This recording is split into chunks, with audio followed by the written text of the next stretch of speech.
know what it is, man. Another Saturday, another great artist, another great gem. Got my boy here, TV Tone. Peace. Oh, you, my brother. Everything great, blessed, man. Appreciate you being here, my brother. Thank you for having me. No doubt, man. Let's jump right into this shit, man. Everybody know about yourself, man. Quick introduction. My name Tone. From Brownsville, East New York. Music producer, first DJ, music producer, artist. Yeah, man. I feel like you definitely shortchanging yourself on that intro, man. You definitely a key part to this culture, brother. Thank you, man. You know what I mean? So the flowers, I'm definitely here to get that shit to you, man. You definitely a vital part to what's going on, man. So, man, let's let everybody know. So you say you used to DJ, man. So how long you been doing that, producing and things like that? I started out early. My brothers, my closest brother to me is 22 years older than me. There was DJs from like 70s, so when I was born, like all that stuff was in the house. Big record collection, turntables, all equipment. I was exposed very young, so I saw it coming up and probably noticed it around like 8 or 9, and kind of got interested in doing it around like the age of like 10, and started around like 10, 11. Probably got good, yeah. So what led to the transition to rap? Because I know I know you done dropped a lot of. We know each other. So like, I've seen you like drop a lot of different shit. So like, what led that whole transition to here, man? Okay, so growing up in Brooklyn, the 80s, 90s, it's like the temperature and the whole environment just, as like hip hop itself was just like kind of like developing, moving from like one era to the next. It was just like, I was surrounded by it, whether or not like at whatever point I realized it. But so there was a DJ element like at home, and then like at school. So I think like in the 3rd grade or something like that, I maybe had like an English teacher. She did like a creative writing like segment in this class, and like it's like had us start doing like poetry, like teaching us about different type of poems, like haikus and stuff like that. So that was like my first like introduction into like, I guess like, using words for like expression. And then kind of like coming to realize, later down the line, so like, like doing that, like the teacher was like surprised that like, I guess the poem I put together, I don't know, it was just, I was a little kid, so it was, I don't think it was anything crazy, but she was like pretty impressed, and she like hung it up on the cork board outside. I went outside and seen it. It was like in the center, and everybody else's poems was around it, but mine was in the middle. And she kind of like just kind of excited about like what I did, and I guess I was kind of good at it, so I kind of kept doing it. And on the other end, at home, I was learning the DJ thing, and getting being real excited about that and passionate about that, and going through this like catalog and library of like records that span like different eras and genres. So it's just kind of like building this knowledge base in my head, of like different types of musics, and like what the elements were, and like what those different genres consisted of. This is just kind of like happening on its own without me even realizing it. So later down the line, like continuing to like work on poetry and stuff like from a young age, and DJing, that kind of like developed into like rapping. And then like around like 17, I say I got a sampler and a beat machine, and then just started, real simple and basic. It wasn't nothing crazy. Like the beats was actually kind of corny, like but I was learning how to like sample from the turntable into the sampler, and learn how to chop the loops and like, rearrange things. And that's kind of how it started. And I went from like poetry to like I probably wrote my first rap when I was probably like 12 years old. It was something probably simple and cheesy too, like, you know, like, but I think it kind of more all came together. I was really doing the DJing thing, though. Like, I started at like 15 playing at the Empire in Brooklyn. So, you know, I was real serious and heavy with that, but on the side still just kind of like, you know, by the time I bought the beat machine, trying to learn how to use it. I mean, at that time it wasn't no manuals. You know, we didn't have, I mean, it was YouTube, but it wasn't like filled with as many things like tutorials and things like that as it is now. So, you know, I had to learn how to do everything basically on my own. So there was like a, how you say, like a gestation period or just like this incubation time that it took for me to do it. And it was a long learning curve, but, you know, at some point, it's like poetry turned to rapping, the DJing turned into producing, and then there was something that developed there, and it, you know, kind of continued to do that over time. Yeah. So by the time I was like, I'd say like 20, I was like pretty proficient at both, and started to like put it together, you know, in my early 20s, something like that. Yeah. You was a so true student to the game, brother. Oh yeah, facts. I mean, you know, hip hop, you know, is just like probably the biggest influence on me. And you know, it's my culture, like, you know what I'm saying? Like, so, you know, I look to learn a lot about it, and like, you know what I'm saying, always just really like interested and passionate about it, being that I do it myself. You know what I mean, as far as like the form of music, you know. But I mean, if you look at like a lot of the cats that came up in the, I mean, like the golden era or even predating that, like, you know, hip hop is inspired by many different genres that, you know, predated in, you know, like different eras. You know, so yeah, man, just kind of like being blessed to be able to, you know, have those resources and have the accessibility to those things around me, kind of like allow me to take advantage of that. And yeah, man, just, you know, go through all of that stuff and gain the knowledge. And it got you to this point. Yes. Yeah. Beautiful story, brother. Thank you. Beautiful story there, man. Tell us about, I know you just said a whole mouthful, so we gonna jump into self-made, brother. Okay. How did this come about? You know, this is like my first project, my first mixtape. I chose to kind of like take a different approach, but you know, even though it's my first, it took a long time. I say this is kind of like 20 years in the making, you know. And the way it came about was, you know, I produced for many years, and I even like rap, but then I got to a point where I told myself, like, you know, I'll be honest with you, rapping got corny to me. Why you say that? It was a certain time, like, doing what I do and like being influenced, like the time and the era that I come from, things started to change and take a turn, and it was like what was like commercially basically being like promoted and marketed, you know what I'm saying? It was like, you know, there's always gonna be a change, but things began to change, and it wasn't like the same thing I was used to, or the perspective that I had, or like the perspective that I was, you know, I knew or I was coming from. Right. And at a certain point, I just said, you know, I don't see myself fitting into that. And but at that point, I guess I didn't know that I don't need to fit into any box, and I'm not confined by that. But seeing the way things was going, I just was like, nah, I'm not really like with that. And I just, at that point, I decided that I was gonna produce, and I got really into it, like heavy. And I think, but that is what kind of prepared me, like, you know, it gave my production style and sound a value.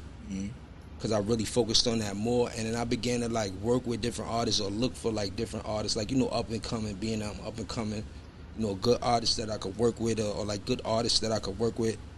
And I mean, there's so many talented people out there, but one thing that I seen through experience and trial and error was that like there wasn't anybody really consistent. Like, I get a good run with some artists, they be on the road 3, 4, 5 songs, but like to complete a project, it's like they go MIA, or they just didn't have the stamina, or they just couldn't come with the, you know, they didn't have the creative energy or oomph to like really, you know, keep it going. And you know, after a while of doing that, I just got tired, and like, you know, I'd be around artists all the time, going to different events and things like that, and people would be like, yeah, yo, you produce, I want to work with you. I was just kind of jaded. I was just like, nah, I'm good, because I put so much value and time and effort into what I do that I ain't want to like work with anybody that was just going like be half-assed, you feel me? So I got to a point where I went through some shit in my life, I mean, just like we all do. Just kind of like went through some hardship, and just was in a place where, like, you know, it's like your foundation could be just rocked. You know what I mean? Like, you know, your whole existence, you kind of question it, or you know, things that you know as the norm, and I wouldn't say, like, yeah, maybe we take for granted, or we just think like, you know, like this is, you know, your life, like things just could just change in an instant. And like things kind of like begin to happen. Like first, it started in 2018 with my mom passing. In a short time, like within a 3-year period, I broke up with my baby moms. The following year after that, one of my brothers passed. 2 months later, another one of my brothers passed. So, and it was just a lot going on that, I'll be honest with you, like, I was in a fog, and only real clarity I had was, you know what I'm saying, my passion for music. It's kind of like the only thing that kept me kind of like focused in a way. You know what I'm saying? So I begin to like really dive into my artistry, and at this point, you know, the music became an outlet for me to really express myself and my feelings and the things I was going through. And I started, you know, just putting it down. And it wasn't about anything about like kind of creating a project or an album or anything like that. Just using my skills and everything that I was good at, you know, leading up to this point, to just express myself and, you know, put together solid work. And, you know, like sitting with some friends, playing music to friends, they were just like, yo, you got an album here, and like, you know, and I didn't see it from that perspective, but I ended up over the course of 2 years, basically like crafting a debut album and like crafting a sound. And I went through more than 50 beats to like get like a solid 13 tracks.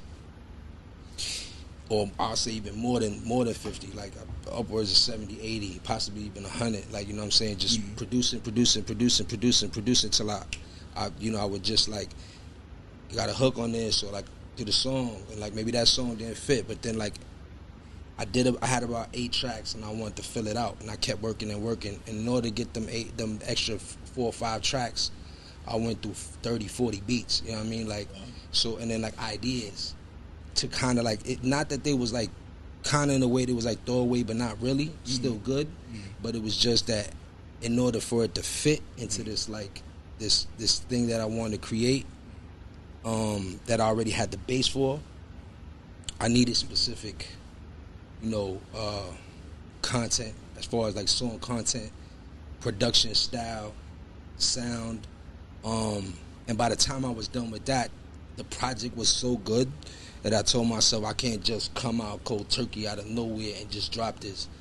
So a lot of the tracks that I did, the ideas I had and the beats I had laying around that was just like an excess, I just like kind of grouped those into like different like groups of like how they sound and felt. And I had like about 4 mixtapes worth of material, and I figured what I was gonna do is I'm gonna put these together and put them out one by one, leading up to the album. Mm-hmm. Yeah. Very particular, man. Very, very particular. Very strategic in how you want it to seem, like how you wanted to put it out. Is there a track on there that stands out to you the most on Self-Made? On Self-Made, I'll be honest with you. This is a collection of freestyles. It's 3 freestyles and 4 songs. Even the songs themselves, because even getting to this point, the songs themselves, like, the rap thing is like the last thing for me, you know what I mean? So it's like, basically I'm producing a lot, and I'm building around the production, and the rap thing is real easy for me and it's fun for me. I would say the title track stands out. It's the only feature. It features my man Cardell Wilson Jr., artist unknown. We sat together and just like kind of like I was just going through some samples and stuff, and you know, kind of we came up with it together. And he sings. It's like one of a good friend of mine, been a friend over 20 years, and this is I want to say probably like one of the first tracks that's been released that he been on. He was previously a photographer and lost like a high percentage of his vision, like due to like a rare kind of like being affected by some kind of health issue, you know. Wow. That's rare. And it was a big kind of like loss for him, being that he was a photographer and could not use his vision as much, and he kind of like went through something. But like I came by him, and like, you know, he's always like real passionate about like, you know, what I do. Even as a photographer, he like to take photos of artists, go to events, kind of like what y'all do, cover culture. You know, he was like real big in that, and like he had brought me. They was living in Boston. He was a photographer for this artist named E. Jake. Shout out to E. Jake, PHN Powerhouse Music, and they was, I think they was the first people to, I think, book Zelda and bring him down to Boston, book him ever and bring him. Yeah, and so my man was a photographer for E. Jake. So when they came up to New York, they hit me up and was like, "Yo, you want to go to this rap show?" I mean, I didn't know what it was, but I was like, "Sure, cool." You know what I mean? We go to SOBs, and it was the first show I think Benny the Butcher had in New York City at SOBs. It's pretty like a legendary night. I mean, I didn't know what it was, so we got there and we was like in it or whatever. But my man Cardell, yeah, he brought me down there, and you know, this is like experience. This is early. This is like probably like 2018, something like that. So a little ways back, 4 years back, and kind of before like his eyes got affected. And like I said, he was going through something, so I just like come around him like for some support and stuff, and he just found a new way to express himself, and you know what I'm saying, like he always had a voice but was kind of like timid, and I think, you know, going through that thing with his eyes and stuff just kind of like pushed him to like want to, you know, take a you know, a new creative stance and like way to express himself. So like we collaborated on that, we wrote the track and like voiced it, I recorded them. So to me, like it's like one, it's the title track. It's the one and only track that features anyone on the project. So yeah, it stands out to me. Yo, man, yeah, it's a beautiful fucking story, brother. Thank you. Yeah, man. Will we see any visuals on this project, man? Actually, I shot 5 of the 7 tracks, videos in Paris. So yeah. Like how was that? This is crazy. This is a crazy thing. Like I didn't even release this. I just, the day that I got them to my house, I just got the record. I was excited. I put it on Instagram. My DMs went off. People hit me up. Yo, I need a copy. And they went. Like basically, like it's within the matter of 2 days. I sold out. Sold them at $100 a piece. Basically overnight, it's like kind of sold out. But I'm kind of thinking, because people keep hitting me up. People keep hitting me up saying they want. So I'm kind of thinking I might do another short run. And that's why I'm saying I wasn't even ready, because I didn't even finish having all the videos edited yet. So that's crazy. I wanted to release like official release, and I will do it with like with the videos, and I'm gonna release the videos exclusively on Instagram Reels. Like I said, this is the vinyl, straight to vinyl, no streaming.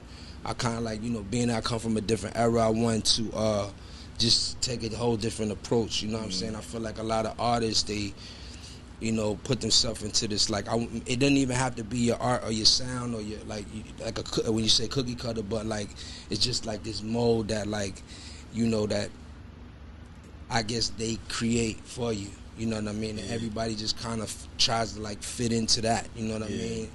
And when you talking about creativity, like, ain't really no limit.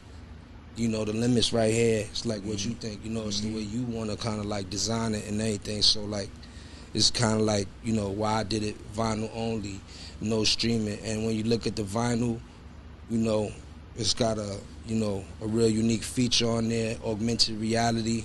There's a QR code on the back. You scan it, got my own IG and Facebook filter. And then you see the album artwork come to life with the music as well playing. Which was very dope, by the way. The whole rollout, man. Thank you.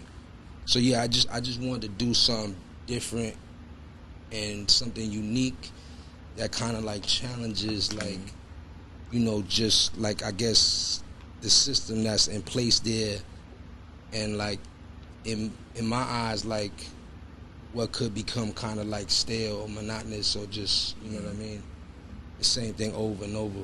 Explain to us what you got going on for the artwork. Okay. I mean, so, like, I got my passport. This is, like, my real passport. And my plane ticket to Paris, or from Paris back to New York. Right here, there's two photos of me. So this photo my boy took of me, and it's me, digging, and this is out of this grab. This is where I caught the record for Self-Made, the title track. Yeah. And then over here is me in Boston. I went to, like, Cardell's crib, who's featured on it, and I set up my setup there. So I grabbed that batch of records and traveled up there to sit with him and stuff. And I pulled that record, and that's where we produced the Self-Made track. So these two, they're just like Polaroid photos of me, but they kind of like, you know, it kind of tells, you know, a little bit of the story or whatever. Like, you see me, like, pulling the records, and you see me here in front of a desk working. Yeah, and this, like, this font right here, it's like the New Yorker font. It's also made famous in, like, popular culture, or at least, you know, I guess hypebeast culture, by, like, awake clothing. I saw an artist named Verdi use it, like, way back. He did like this, I guess, a collection or whatever called Girls Don't Cry. And I went to that. I think it was, like, I want to say probably like in maybe 2018, 2019, something like that. And he ended up, I think recently just working with, like, Pharrell and, like, Nigo or something like that, and they did Human Made. So this, yeah, it was kind of inspired by that, but I kind of, like, did this before they did Human Made. Yeah. Wow. Dope shit, Tone. Thank you. I gotta ask you another, man, about the album, and just the music that you've been, music in general. What do you want the message to be, brother? What do you want the message to be in your music, or just the message to anyone who got a chance to tap in and, like, really listen to this? What do you want them to walk away thinking?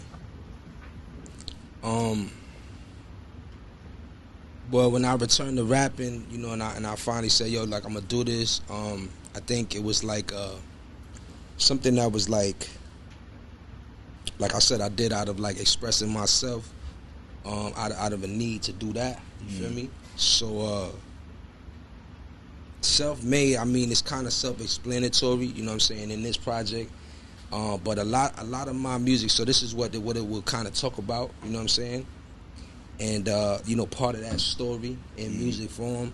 But a lot of my music is, like, really, I would say it's kind of just speaks on and, like, talks about my life and, like, my experience from my perspective. You know what I mean? And I wanted that to be, like, as unique to my experience, but also as authentic and accurate as possible. You know? Yeah. I want people to get a feel, more or less, like, when they walk away. Got you. For, like, who I am as an artist, as a person. you know, they're gonna walk away like sonically, they're gonna get a feel, and like lyrically, they're gonna hear that and get a feel for like who I am. I want to ask you, man, what's next for the future, man? Because you got a lot. It seemed like you got like it seemed like you was just getting started, brother. Oh like yeah, this is you know what I'm saying? This so is like, definitely the beginning. So okay. Self-made first. Look out for certified. After that, we probably do the Polar Sporty Lordy, 98 cassette tape, and then the debut album coming. Yeah, this ain't even the debut. Yeah, from Brooklyn with Love. Yeah. So you know, a lot of things coming, and I'm a kind of like, as I go along, I'm gonna, you know, check and see and test and see how this stuff is going. You know what I'm saying? Like you know, how like my format, you know what I mean, how I chose to do this. It's been going good. I mean, you know, being that it's sold overnight, you know, so I'm gonna continue to do that, short runs, sell them with a high price point, but I'm also gonna give something, you know what I'm saying, unique, like, you know, to the viewer, to the buyer, to the customer, you know, to the listener. And you know, so my next mixtape probably will be vinyl. I may do streaming, but the vinyl first, and then possibly later put it out on streaming. We'll see how that goes. Yeah, as I continue to do it, it will feature, you know, AR. I want to like do the most interesting, new, fresh, and cutting edge things that people aren't doing. And I might move into like gallery spaces, like once I, you know what I'm saying, have a number of projects finished. So we'll print these out on like large scale canvases, and then fill a gallery with like the front and back covers of the art and the AR, yeah, where people could come and, you know, experience the AR feature in the gallery, maybe doing performances like that. You know what I mean? I kind of want to move into more of that space, you know what I mean? Shit, man. Yeah. That's what I mean, like, culturally, man, you definitely got you touching like all pots, brother. Salute to you, man. Thank you. So, I know you about to give us some fire, man. You about to give us a live show here, so before we close out, give us a gem, man. Give us something we could walk away from, man. Man, I would just say, man, like, whatever you do, whatever you want to do is possible. You know, just stay consistent at it, man. Keep working, you know what I'm saying? It's one step at a time, a day at a time, you know what I mean? Stay consistent in what you do, stay true to yourself. And, yo, the children of the future, yo, Brooke, come here.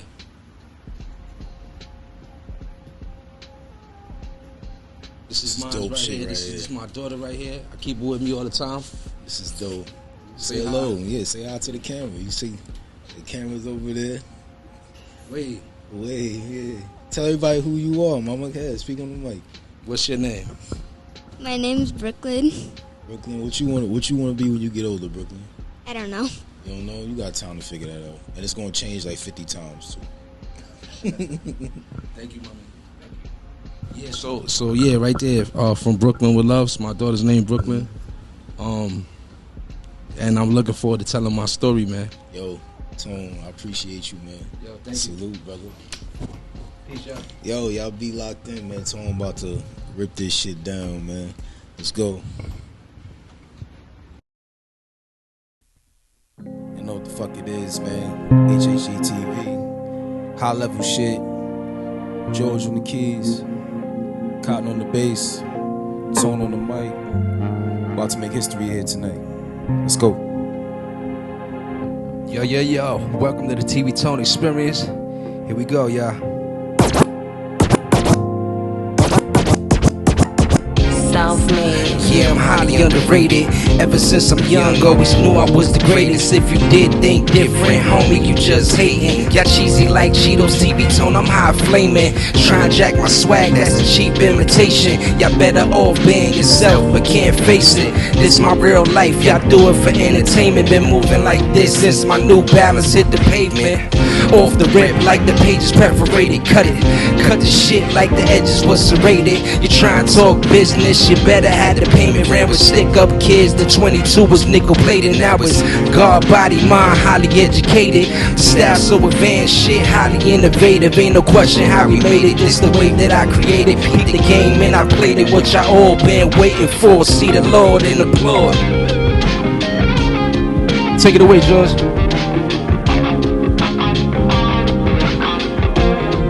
Mankind right here on the guitar. George on the keys.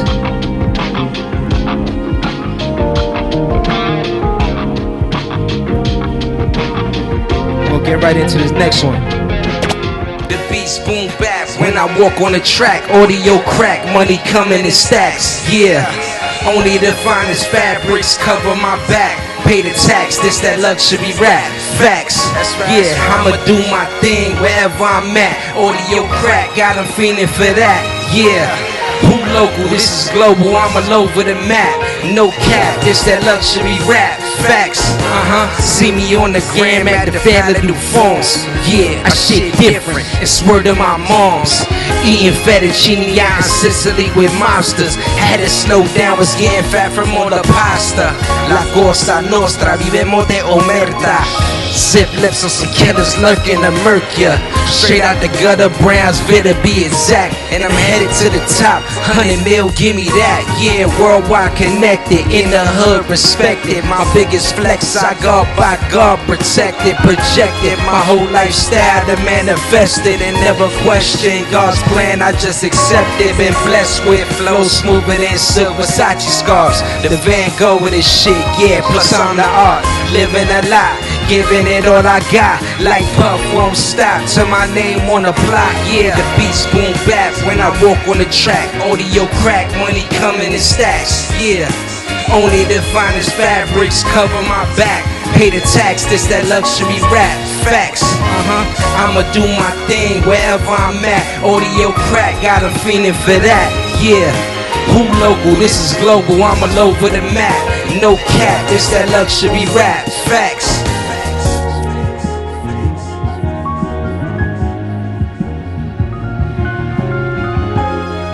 Real intimate, y'all.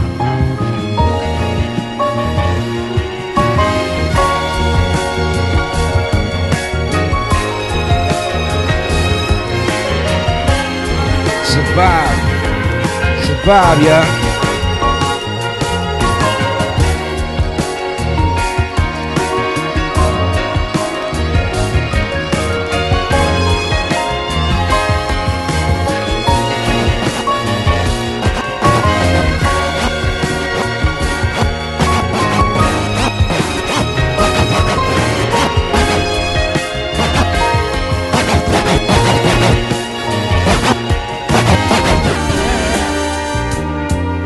Yeah.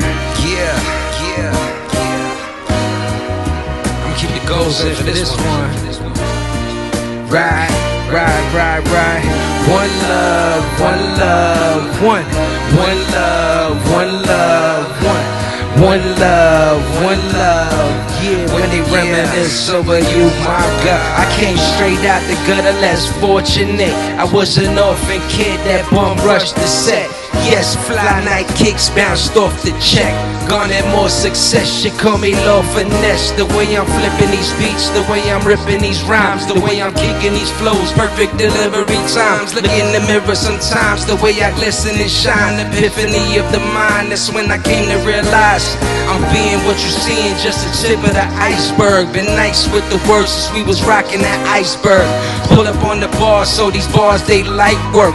Rolling with the guards, so it ain't no mic work. Used to write rhymes, now freestyling that tight verse. No need to rehearse, I live the life that I rhyme about. All about the music, so I shine no clout. Signing off, TV Tone, one love, I'm out, yeah.